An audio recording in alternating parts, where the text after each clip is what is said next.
Good morning. Welcome to Red Edge Live, where we tell the stories of people just like you and I who are making a difference in the world by changing the story of their own life.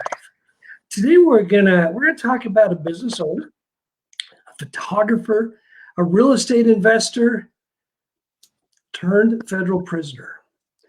We're gonna talk a little bit about her journey, what led her to create her business, what led her to get involved in real estate investing, and eventually what happened that put her into prison. We're going to talk about addiction. We're going to talk about resilience.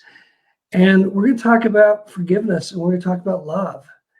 And we're going to talk about how that may mean something to us today and how it may mean something to what it is that you are doing in your life right now. Joining me on Red Edge Live today is Portia Louder. Good morning, Portia. Good morning, Les. It is an honor to have you here and share your story and have a conversation about, growing up and you were a photographer, you became a real estate investor, and you went to prison, federal prison for 4.5 years for real estate fraud. And we're going to talk about that. But are you all right? Can we go back to childhood just a little bit? Yeah. My friends who you're watching this live, or you're catching this on the replay, Portia and I actually grew up in the same neighborhood together. We went to church together. Her parents, Cliff and Chris. Thank you. I just lost. I remember Cliff was a young man's leader in church growing up, and I remember your mother directing me in a road show, these road shows that we would do, and it was your parents were wild and wacky and cool and fun. That's a good way to describe them. Yeah, and not many people will know this. Not many people old enough like me to remember this. But some who will catch this, particularly from the Richfield area, will remember this when I say chicken. Right, that would be my grandpa that made the chicken famous. So yep, your grandfather, Adams, right? Right. Yep. Corey and Rex Adams, and yeah, it's kind of a generational thing, the photography bug. And then also I think my mom is just a very talented actress and writer and director. And my parents, wacky and quirky and amazing and talented and brilliant and loving. And I have amazing parents. So yeah. Well, I know they had an influence on me, growing up, and blessed to be able to have them in my life. And so now and then here, recently you and I were able to kind of get reconnected through social media.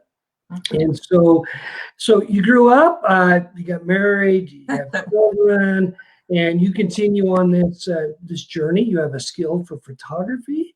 So tell us a little bit about that journey. What took you into real estate investing, and then the twists and turns that kind of changed things? Well, I would say my younger years were pretty rough. I don't know how much you remember me, but I was kind of a girl that didn't want to follow the rules, just wanted to do what I wanted to do. And I didn't become I would say addict until I was in my 20s, but I started young. I was a young mother. I had my first son when I was 17. And then I had my daughter. And at that point, I left the town that we grew up in and I moved up to live with my parents. My parents had transferred up to Salt Lake for work. And I started working for a family member as a photographer. So I worked in, I don't know if you remember the little Kitty Candid studios in the mall, but that's where I worked. And working was, becoming a photographer and being good at that did a lot for my confidence. I still didn't understand how important character was and the basic principles of building a life based on that. And I really did make a lot of bad decisions and for me, it culminated in, I started using prescription drugs. My addiction became worse. I was living with my parents, and I came home late one night, and my son was waiting by the window for me. He was probably about 9 years old. And my mom, when I walked in, she just said, Portia, I will never understand how this can't be enough for you. Um, I think what was so hard about that for me was that my mom, I knew that my mom loved me, but I knew in that moment that she had kind of given up. Like it was kind of a, I love you, but these little kids need you. And if you can't figure out how to do this, then I'm just tired. I'll take care of your kids, but I'm just tired of having to worry about you, so to speak, which is totally understandable. And that night for me was a bottom. I carried my son downstairs and I laid on the floor and I literally just sobbed. I thought, how could I have let my life get here? I knew better. I have good parents. I grew up in a good community. I knew what I was doing wasn't right. And I felt very powerless is a good way to describe it. I had no real connection with our Father in heaven. I was raised LDS, but I wasn't active in the church. But I said a prayer and asked God, just help me find, just give me the strength to live sober. I don't care if I'm ever happy again. I don't care. I just want enough strength not to hurt my kids anymore. And the next day I walked over to an LDS bishop who lived across the street, who was my parents' bishop that I didn't really know. And I said, will you help me, please? And he was concerned about me. He said, well, I didn't look great. I had used drugs to the detriment of my health and everything else. And so he got me involved in an AA meeting with some friends that were doing 12-step meetings. And eventually I was led to the church's 12-step support group.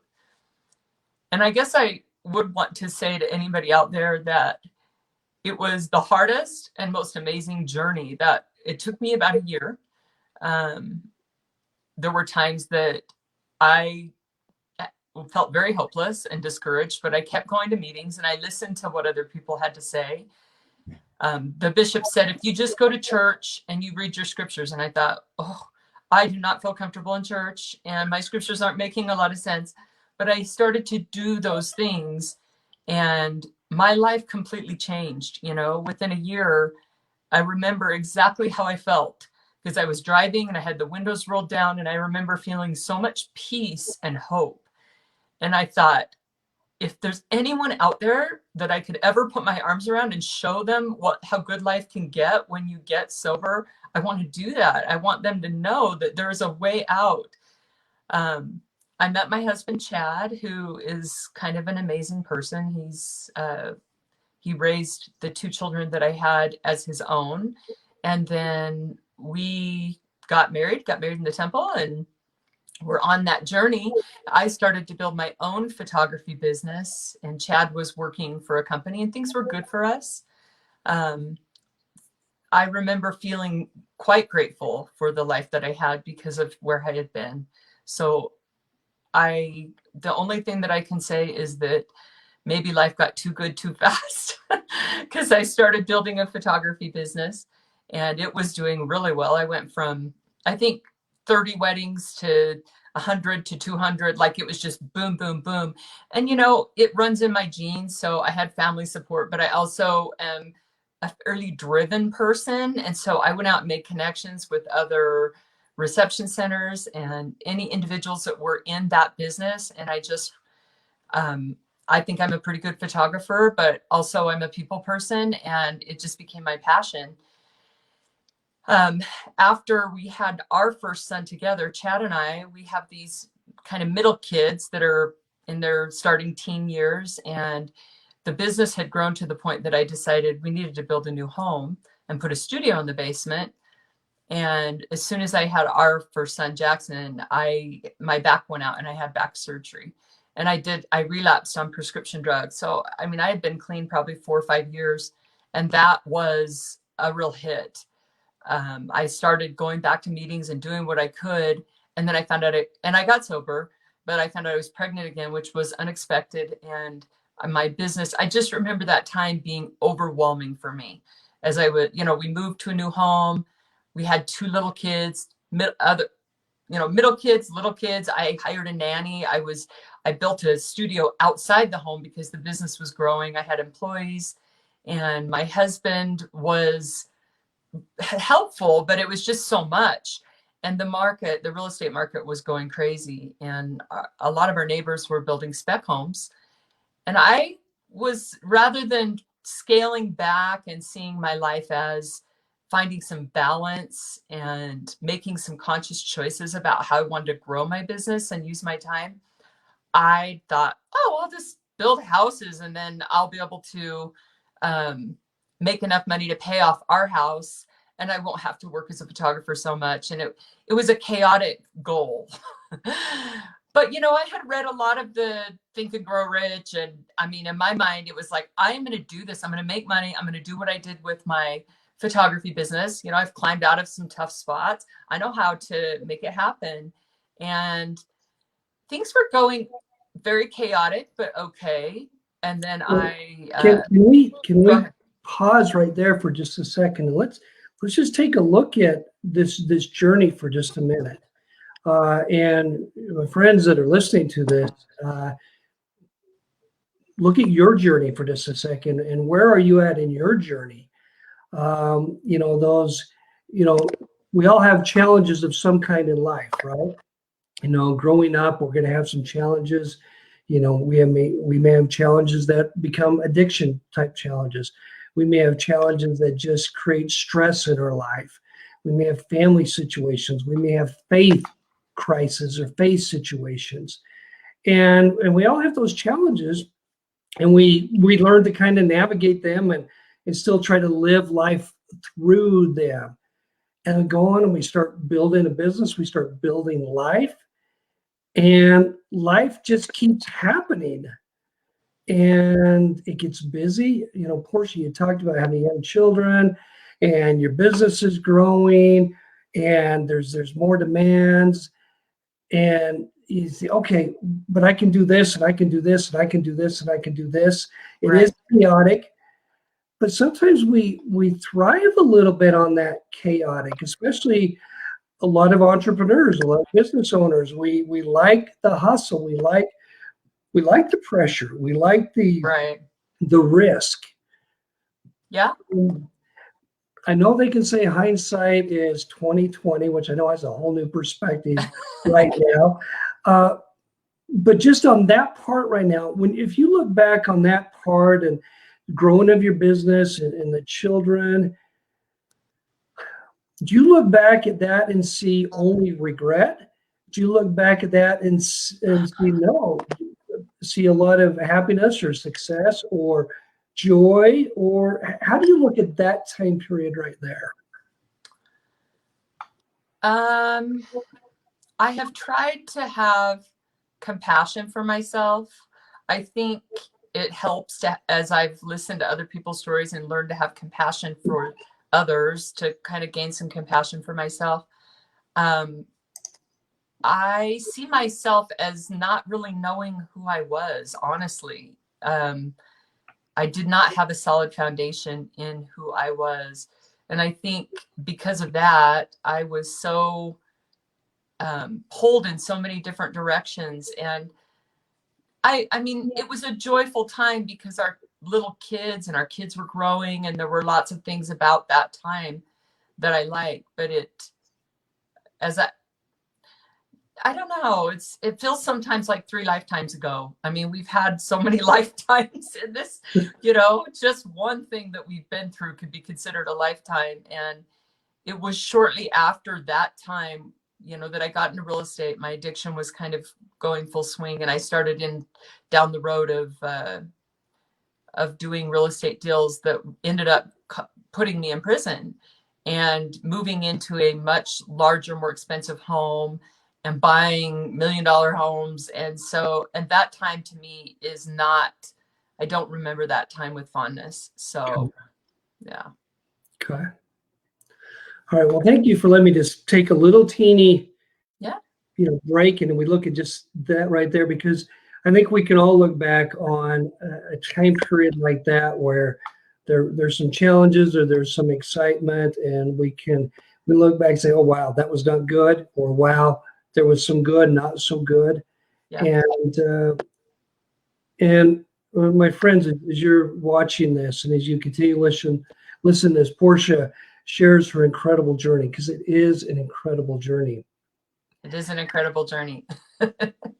So please continue on this journey as you got into real estate investment, as the addiction addiction came back, Yep. and how that impacted you. How did that make you feel? And as you kept going. Well, I can see now what a big part the addiction played in my judgment.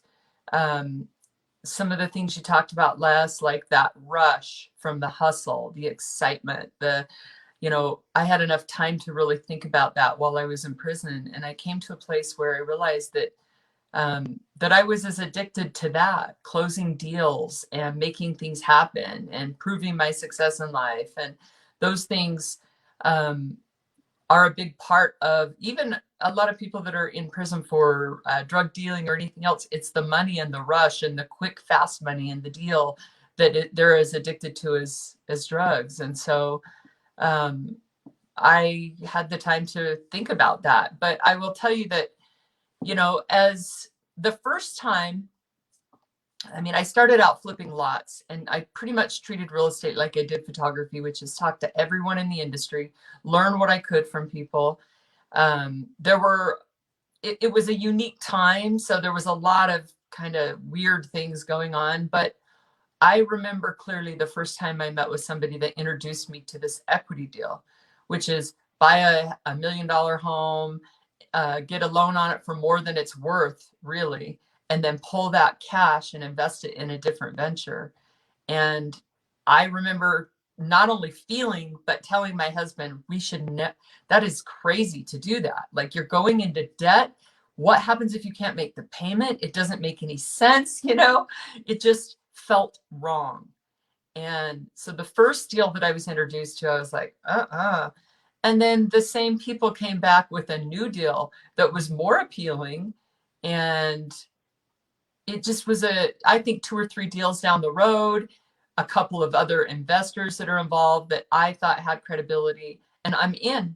I basically just said, well, I can make more money doing this than I can working as a photographer for a year. Of course I'm going to do this, and once I was in, it was really hard because you can't control all the factors. And so our credit's on the line, the money that we've saved is on the line. And I started to do things that I didn't think I would ever do, and then I always had that, like, well, I haven't phonied up my taxes, or I haven't created fake pay stubs. There was always like, well, I'm not doing that, so I'm not really that bad. I'm just in the gray. And I struggled with that right up until the FBI showed up. I told them that. I was like, why do you go after somebody that's really breaking the law? They're like, yeah, this is not okay. What you've been doing is not okay. And I was just, everyone's doing this, all the excuses. And that's one regret that I have, one of many, but that I didn't just really take an honest assessment of my own integrity and where I was. Because I think if I could have done that, if I could have said, hey, I have made these mistakes, this is what I did wrong, and I could have, I would have had some strength in my life, and I could have, I think the FBI would have responded differently to me, and it would have been a whole different outcome. So one of the takeaways is, if you're going to make a mistake, it's best not to, but if you do, quickly acknowledge it and move past it, rather than, because I dragged it out for years and it ended up in a lot longer sentence than it needed to be.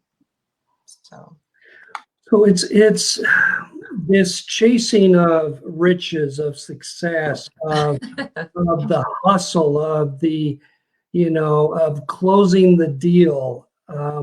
There's an adrenaline rush that happens, with that. Any of us who've been in business at any level, in sales or in creation of something, and when you close the deal or you get into something, and it gets you. I know that feeling. Sure. And I think most of us listening to this, we know what that feeling is like. Yep. And it can literally be addicting. Oh yeah. Oh yeah. I was as addicted to closing deals as anything. And there's people in prison that are still running hustles, you know. I mean, they're selling vegetables on the black market Right. for $1 each. But yeah, you have to decide, you know, and we'll get to that. But once I got to prison, everything changed for me. I saw how unimportant everything I thought was important wasn't. It just flip-flopped for me. And my life today is much different than it was. Much different. The things that I do are, I'm actually so grateful that I'm not really driven by money anymore. I'm driven by meaning, by serving, and it's just I feel much stronger in who I am, and it's a different life. So you shared with me that your time in prison allowed you to you actually kind of created a new mission, a new purpose Yep. for your life. If you used to go back before prison, do you feel you had a mission for your life? Did you define a purpose for it, or was No. life just happening? My life was just happening.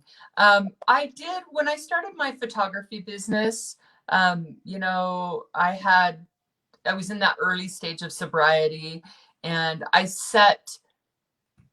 did not write a mission statement out, but I had goals, and I kind of knew what I wanted to accomplish, and I actually did accomplish those things. But I think, you know, I had so much time in prison.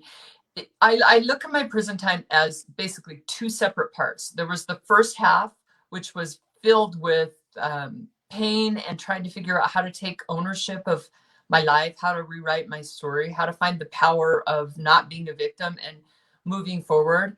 And then I had many different moments of clarity, but at one point I recognized that I could do right where I was what I wanted to do. Like it instead of saying, please God, send me home so I can be a good mother, I can be a good mother right here. I can write letters to my kids. I can pray for my kids. I can support my kids. I can work on me, which is really going to bless my kids. I can start building my future by writing a mission statement, by writing goals. And that mission statement, I wrote it out for a year every morning. And then I also walked around the track and I said it out loud. And I was very deliberate in the way that I defined what I wanted my life to be like. And it really has no money in it. It's about contribution, you know, where my family fits in that, and how I want to serve and what I want to accomplish as far as meaning. And really, I mean, I did the whole exercise of writing my own eulogy. Like, you know, you're laying there. What is it that you want people to remember? What is it that you want to have accomplished? What is money going to play in that at that point? Money will ensue automatically. I mean, in a variety of ways, but that's not my driving force anymore. And I was fortunate because I had, you know, lots of time where I was standing in lines doing nothing that I could recite that mission statement over and over and over. And it became, you know, every night when I went to bed, I did it. And in the morning I did it. And I read so many good books. But it took me a couple of years to get to a place where I was really willing to own my life. And then when I owned my life, I was able to rewrite my story. So. Okay, so let's take again. We're going to take a little snapshot right here. Okay. So before prison time and building life, addiction, sobriety, addiction comes back, raising family, the hustle, and all of that. You just kind of living life and doing and chasing. And then you get inside prison and you go through a transition there. Mm-hmm. I'm sure lots of emotions, lots of different feelings. And you reach this point where you decide, okay, I don't have to be out of prison to be a good mother. I can be a good mother right now. Right. I don't have to be in that next stage of life to be something. I can be the best person right here, right now. And part of that was words. You literally created words. Yes. What was I think a lot of times we create words, or we'll set goals, or we'll Right. we'll promise, and they don't really have meaning for us. Mm-hmm. Your words did have meaning because you actually did something with them. You owned them. You memorized them. You kept writing and kept reciting. Yes. Now here we are years later from that. What impact did that transition right there? I mean, is that one of those moments or one of those time periods that literally has shaped the rest of your life because of creating that purpose and being very intentional in how you went about it? Absolutely. I mean, I feel like I live a completely different life today. Completely different. And if you could capture the vision, whether you're in prison or going through any struggle, that you could, and there's a few things that happened to me that allowed me to really understand and know this. But once you get the fact that what you can accomplish in 5 years or 2 years, or there's some things take time. Some things just take time to rebuild pathways in your brain, to see the world a different way. I'll give you an example. I wrote a list of 100 goals while I was in prison, when I started down this journey of trying to figure out what I could do with the time that I had to change my life and start to plan my future. Because you feel very disempowered in prison and angry, and it's painful. And so and you just don't have any outlets. You don't have, there's just no distraction. There's no technology, nothing like that. So I'm like, what can I do to empower myself? The first thing that I needed to do was I needed to make a list of my mistakes and own them 100%. And that may sound like a different thing than setting my goals and planning my future, but it isn't. It's very important to assess where you are today and own that, because that really does give you the power. And it's like the opposite of everything I thought. I thought that if I was a victim, then I wasn't fully responsible and then it wasn't fair. But the truth is, if I own my mistakes, then I have the freedom to let them go. I have the power in my life to move past them. They don't own me anymore. I own my life. I have it back. And so I wrote these goals. Some of them are, one of them was to read to my daughter every night, which sounds like, how are you going to do that while you're in prison, right? But I had these regrets and I wanted to be a better mother. So I made goals that also included things that I wanted to do maybe in the future. So I'm in a room with a Hispanic woman who comes to me and says, would you read with me in the evening? Because I want to be able to learn English. And I said, sure, we'll do that for an hour every night. So we start reading. And then I'm talking to my husband on the phone and he said, well, I started reading with the kids every night because I felt like it was I hadn't even mentioned my goal. I mean, that's the way the universe works. Maybe you can't do exactly what you want, but start serving someone in your circle. And then that was over and over. One day I had made a goal to be a good listener and a good friend. And I wrote my goals out every morning. And I had this really sweet little Hispanic girl that came and sat down next to me on a bench. And she said, I'm new here, and I thought, why are you bugging me? I'm writing my goals. And I looked down at my goals and it said, be a good friend and be a good listener. And I thought, oh, this is my opportunity to accomplish it. And I put the paper down and we had an amazing conversation that blessed me. And I was able to accomplish one of my goals right there. And yeah, I just think that that's how it works. When you own your part, you get to rewrite your story. And for me, it changed everything. It's changed everything out here. It's been a difficult adjustment, but because I had decided how I wanted my life to be and focused on it, it's happening. So So this concept, I mean, you chose to rewrite your story. I You did. chose to create a new story. So in this process of creating a new story, does that mean you get to just kind of ignore the past? Okay, the past is gone, it didn't happen anymore. I could just start afresh today. No, for me, I was able to realize that my future would define my past, which sounds really crazy. But by owning where I had been and the mistakes and choices that I had made, and by rebuilding a new future, which includes for me service to people who are incarcerated. And I work on several service groups right now that help change things. I've written a book that is in the process of getting published. So, do I have way too much light on me? It's driving me crazy. It is a little bit bright right now. I'm gonna turn this down. I got this. Sorry. Okay, we're gonna fix it. So sometimes technology sends us through a little bit of a loop, the twists and turns of life. Let me see if I can get this better. But anyway, is that better? A lot better, yes. Okay. Can you hear me okay too? Yes. Okay. I'm like, I don't want to sit here and look at that because there's a window in here that's too much light. But anyway, so yeah, a lot of the things that I wanted to do are happening, and I'm making.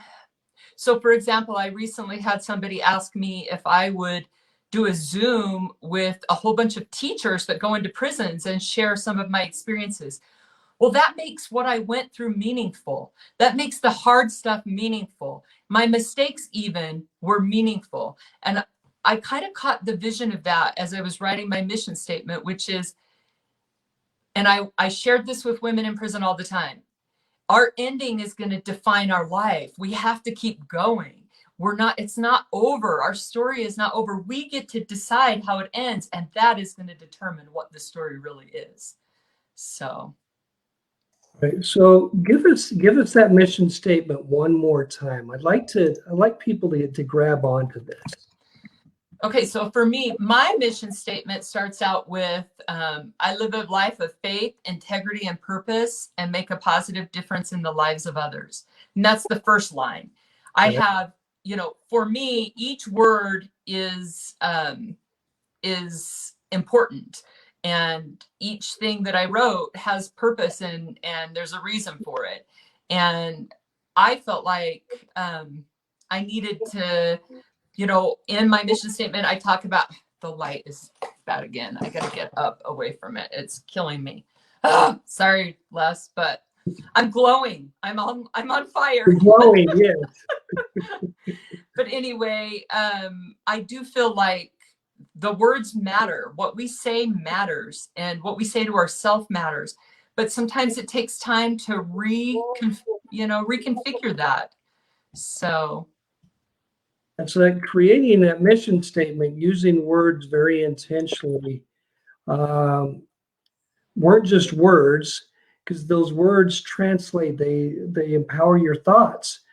Those thoughts empower better words. Those words then translate into actions and behaviors and characteristics and habits, more healthier habits. Yep. When you look back on the time period of addiction, were words and thoughts impacting you at that time as well? Or negative words, negative or unhealthy thinking patterns? So. Yeah.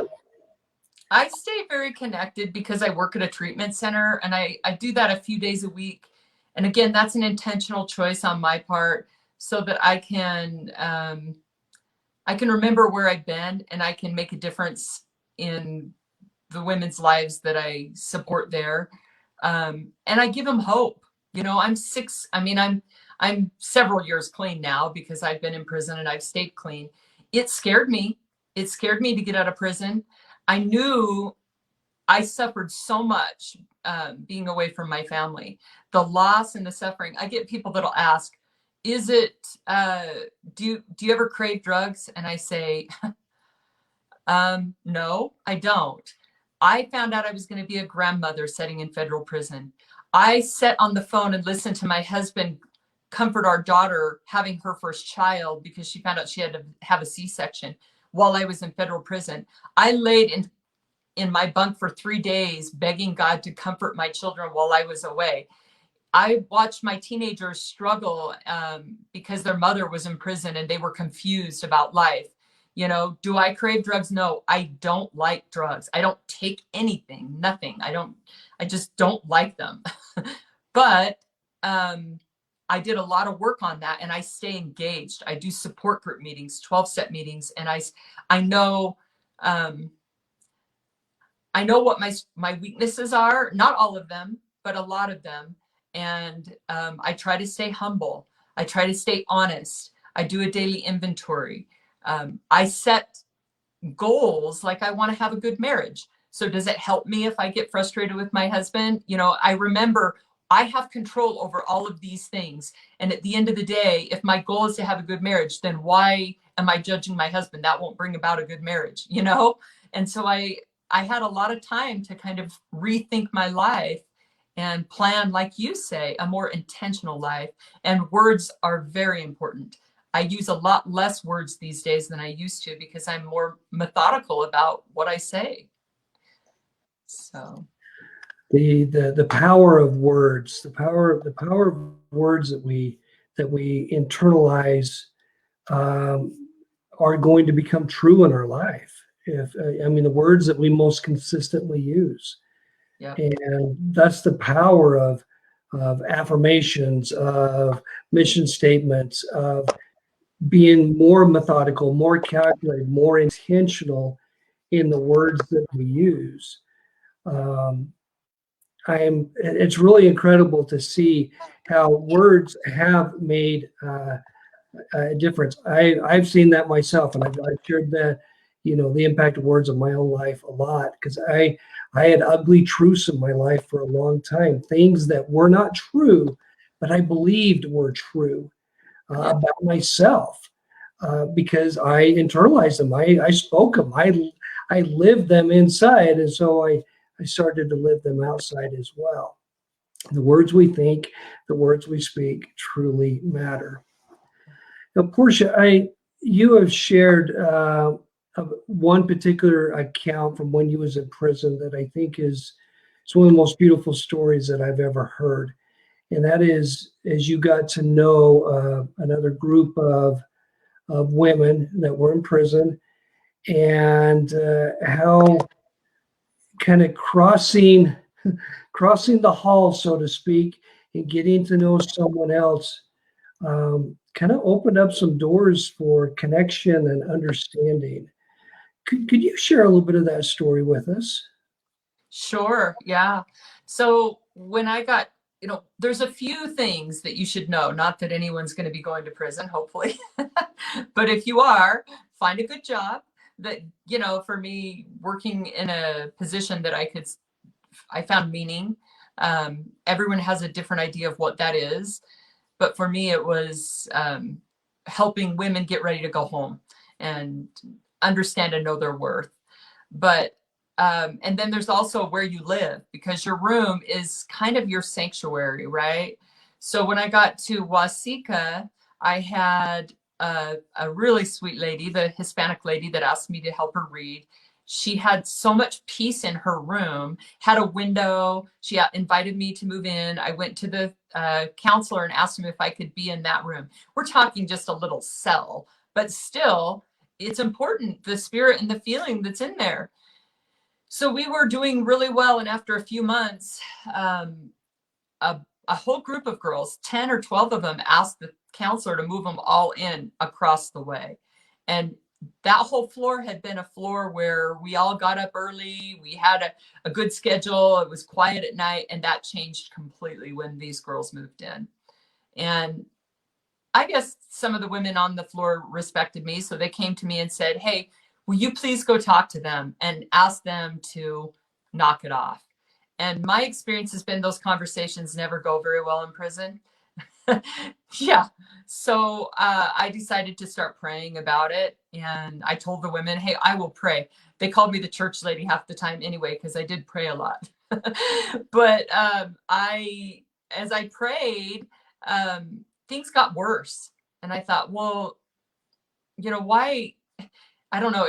For a couple of weeks, things got louder and things got worse. And then one night I realized, as I was praying, that they were my neighbors, that I hadn't gotten to know them at all.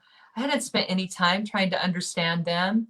And my prayer changed to help me understand and know my neighbors. So I went across the way, introduced myself. I took a picture of my family, asked to see pictures of their family, and we got to know each other. And I will tell you, it completely changed. It completely changed their behavior. It completely changed the way I saw them. And some of those women, even to this day, are some of my dearest friends on Facebook. And they would come over and ask me if I would pray with them. I developed a very honest relationship with them. So if they got loud at night, I'd go over and say, hey, it's time to tone it down, which I could not have done before. Because they respected me, because they knew I cared, and there's no way to trick that up. I mean, if you really have a child or a neighbor or a husband or anyone else in your life that you are seeing in a poor light, pray to see their divine potential, or start to serve that person or get to know them, because once you care, they feel it. And when they feel it, it changes the whole game. So that was such a valuable lesson for me. It empowered me. It taught me that I really do have so much power in the relationships in my life. If I'm struggling with my daughter, it's not her fault, it's mine. I'm seeing things wrong. I'm not treating her the way she should be treated. And so, yeah, that was a light bulb moment for me. And grateful that I had the opportunity to learn that, because it's blessed my life. Our journey through life has, whatever our journey has been, we have lots of twists and turns, and we have challenges, and sometimes our challenges are pretty all-consuming. It's like I can't care about anybody else, because I've got to take care of myself, so to speak. But in the midst of this big challenge of yours, one of your great helps through that challenge was choosing to see others in their challenges, choosing to see others, and not just in their challenges. I'm gonna bring this back up. You said pray to see their divine potential. It's so often, and it's so easy to see somebody because of the label that we put on them, or they're an addict, or they went to prison, they went bankrupt, or they're a divorcee, or and we can just keep going on. We can put all these labels on them, and we define that. Portia, I think this is one of the most beautiful things that I have heard, is praying to see, or choosing to see their divine potential or their incredible greatness, choosing to see the beauty and the wonder of another person, when maybe everything that you initially see is not beauty, and it's not wonder, it's not greatness, it's not divine. Right. Les, I can tell you this. After that experience, my whole world changed in prison. I started, some of the women over there brought me an apple every morning because they knew I liked apples. I mean, I started to really come to know their stories and what they had been through. And I saw them as great spirits. Like, these are women that have suffered things. One of the women shared a story that she had, her mother had died from a drug overdose when she was 14 years old. She grew up on the streets. She had nothing. She had nobody that even knew she was in prison. And I mean, women who have so many more challenges than I had were kind and supported me. And once I was able to start learning from them and accepting their love and service, by the time I left prison, it was hard for me to leave. I loved those women, and I still do. I see them as great, amazing spirits. They were so respectful of me, and it just changed things. We have so much control over our lives. You know, the way we treat people is going to come back to us. We don't have to look outside ourselves for solutions. They are within us. And I have come to know that as I change me, the whole world around me changes. I see the world different. And it's a beautiful thing to know that, you know, I saw those women completely different. They became my sisters and my dear friends.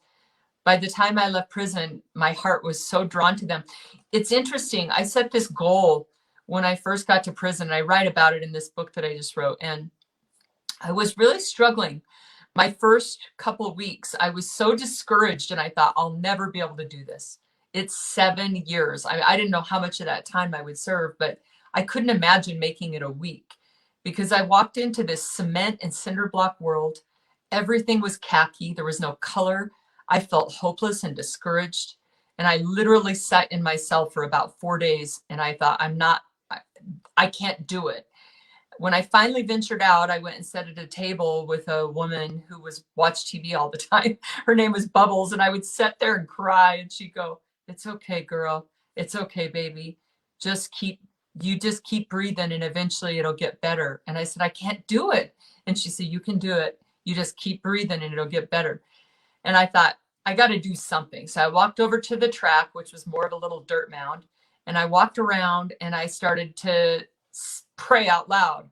"I need help. I can't do this."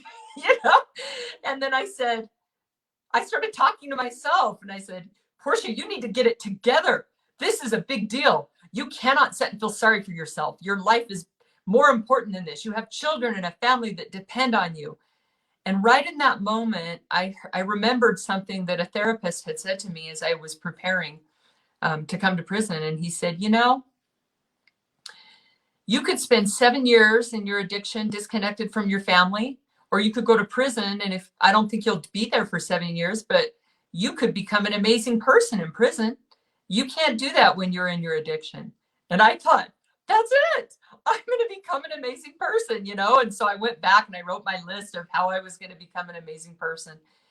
And in the end, I came to realize that it wasn't becoming an amazing person that was so beautiful. It was that I realized that all these women were amazing people. That was the beauty of the whole experience. And I wouldn't change a thing, Les. I wouldn't not go. It was hard. It was beautiful. It was life-changing. My whole family has grown so much, and we've chosen to make this the best possible experience that we can. And we are very grateful for every step of the journey. So. Well, Portia, I just feel this incredible amount of love and compassion and hope, and because I feel like you are seeing my divine potential. I feel this love that you are sharing, and my friends that are listening, I hope you're feeling that same thing. I hope you're feeling the love and the energy and the confidence and the divine potential that is being seen in you.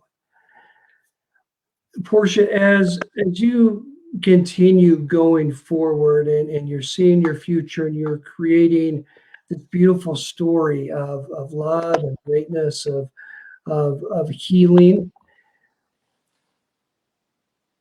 what do you do when those doubts come back, when it gets to be overwhelming again, or you start saying, "Oh, well, this is too hard"? The answer is going back into an addiction or going back into negative thinking. What helps you get through moments like that? I tell the girls, hold on one second, Les. I'm glowing again, and I need to move got to figure out how to stop glowing so much. I don't think that helped. Oh, I'm just going to keep moving back until I'm not in the light. I tell the girls at the treatment center that they sometimes you just have to get through the day. There are going to be days that are just really, really hard. And I am so bright that I don't know how to fix that. Is it better when I'm back a little bit? About the same right now. And so I think we're all right. You're okay. Okay. Yeah. So I tell the girls at the treatment center, you know, every day's not going to be good. There's going to be days that are hard, but in the end, it's going to be worth it. And for me, sometimes I have to keep it really simple, and I have to see my successes in a very simple way. It helps me a lot to go outside and to just ground myself, to take deep breaths. It helps me a lot to serve others, and that's a big part of my recovery. It helps me a lot to read positive things of others, things that inspiring things that where I see people that have continued on this journey. Sometimes it's just a text. Like, could I reach out to somebody today and say something thoughtful? It'll make me feel better, I pray a lot, not as much as I should, but but I do, that helps me.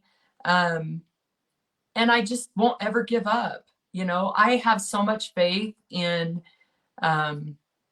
what we have, the potential that we have. Our spirits are incredible. We have so much potential to accomplish so many beautiful and good things. I have a family that I fight for. I have women that I love in prison that I fight for. I have a purpose. I want to make a difference. I want people to know what I know and see those and know their stories. And it's not us versus them. We're all the same. We're all connected. And so it does help me to serve, and it helps me to sometimes it's just a grind too. Sometimes it's just hard, and you just do what you can to get through that day. So those are some of the things that I do. Gratitude is a big one. I met a woman at the end of my sentence that was so discouraged. She was an educator who was only doing a few months, but the loss of her identity, she was Asian, and she had worked at a very high profile college, and she said, I feel like I have failed on such a level. I don't know how I'll ever recover. And I said, can you find 3 things to be grateful for today? She literally just sat there like this for days. So I sat next to her and she said, no. And I said, well, I'll give you my 3. I'm grateful to be talking to you right now. I'm grateful for the sun on my face. And she goes, well, I'm grateful to be talking to you too. And I said, there's one, So sometimes you just have to stop and look at the things that you have to be grateful for and get through the day.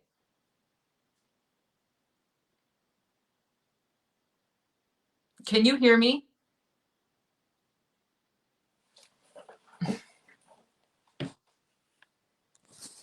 Les? Oh, goodness sakes. Can you hear me? No?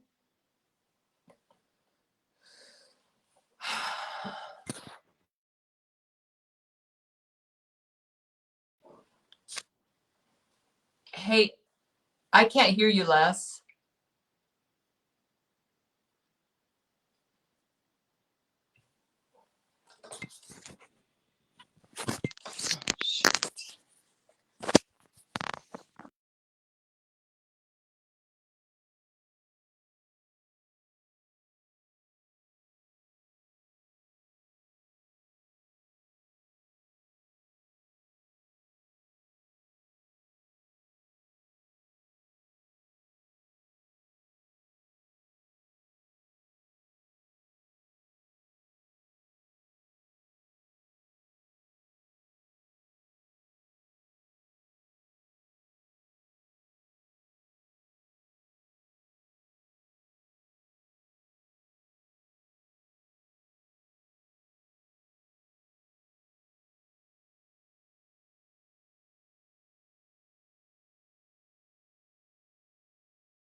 Hey. Okay. Can you hear me now? Yes, I can. So, Sorry about my that. friends, yeah, we totally had an internet outage on this end. I'm not sure what happened, and so, Portia, were you still? Uh, were you still? Did it show that you were still on screen, or did it show black for you as well? It showed that I was on screen, so I don't know. I guess we'll go back and review it if it was me or not. Yeah, I couldn't find anything. So my friends, apologies for the blackout that we had there. Hopefully you've enjoyed this wonderful story as Portia shared with us. Portia, thank you so much for sharing sharing some of your journey, sharing that light and hope that you have found. Would you wrap us up? You talked about a book that you have written. What's the name of the book, and when is it going to be coming out? Well, it'll be out in the next few months. It's called Louder. So, and it's my journey in federal prison. And can you hear me all right? Okay. Anyway, Les, thanks for having me. You do good work, and I sure appreciate you just inviting me on the show. And I would love to come back. So when I get all set up and it's going, I would love to come back, and I'll try to get the lighting right. Well, that would be an honor, and I promise you, Portia, my friends, that be lighting issues a little bit funny or being our internet connection unstable, that doesn't take away from the incredible story that you've shared today, Portia. And so, Portia, right now, where's the best way for people to be able to follow along with you? Yeah, they can go to my blog, which is lasunbroken.com. That's going to change to portialouder.com. They can go to my Facebook page, which is just Portia Wilcox Louder, and there's a couple links there. I have somebody that is taking that all on the social media and some other things. So that's going to change over the few months. But one of the things that I just love to hear from people that either want to know more about how they can serve people in prison or people that have family members incarcerated. And I have really found my passion when it comes to making a difference in this. Once you get in this kind of work, it's hard to want to do anything else. So. Well, I know the lives that you are changing, and as one who understands the journey and of having family members who have been inside the prison system, some that are still inside the prison system, uh, it is a unique world and it is a challenging world.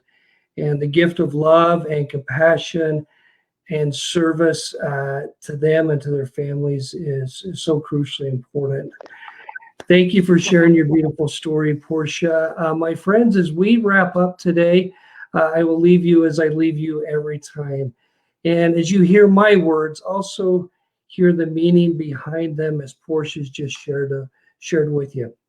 The story that you most consistently create, my friends, will be the story to most consistently come true in your life. Be very intentional. Create a beautiful, a powerful, and a wonderful story of love and greatness. Have a beautiful day, my friends, and we will see you next week on Red Ed Live. Thank you, Les.